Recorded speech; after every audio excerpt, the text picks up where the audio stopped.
Alternatibak egon badaude eta lan egin behar ditugu alternatiba horiek, ezta? Haiek esaten dudanean PP, PNV eta PSOE ari dira lantzen antzinako kutxak privatizatzeko, kapital pribatua barruran sartzeko, eta hori guk ez dugu nahi. Asko galduko du gure herriak hori egiten badute.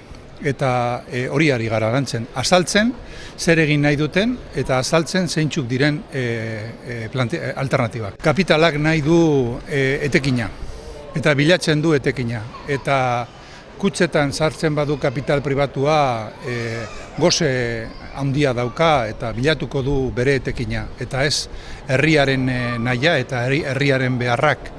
Egoera oso larria dago, egoera oso kaltegarria dago eta ikusi besterik ez dago enpresetan zer gertatzen den, kreditua eskasa eta garestia, eta guk behar dugu kutxak, behar ditugu kutxak eta behar ditugu kutxak horri aurre egiteko.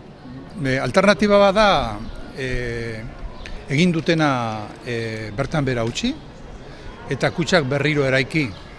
Segurazki hori da alternatiba potenteena, baina hori egiteko gauza batzuk egin behar dituzte, esate baterako Cajasur saltzea, ezta? Eta beste alternatiba bada, haiek nahi dute fundazioa eta patronatoa egitea, baina oraindik ez dute azaldu, hori egin eta gero, hau da, asanbladek onartzen dutenean bere burua bere buruaz beste egin, zer egingo duten gero. Eta azaldu behar dute alderdiek gero zer datorren. Eta guk ikusten duguna da, haiek hurrengo asanbladatan, hilabete hontan, 30ean, bai BBKan eta bai Vitalen egin nahi dituzten asanbladetan, erabaki nahi dute patronatoa eta fundazioa egin, eta hortik aurrera. Ez da asanbladarik geratuko, asanblada bertan bera utzi eta patronato horrek privatizazioa erabakitzea. Eta gu ez gaude ados horrekin. Azaldu behar zaio jendeari den dena.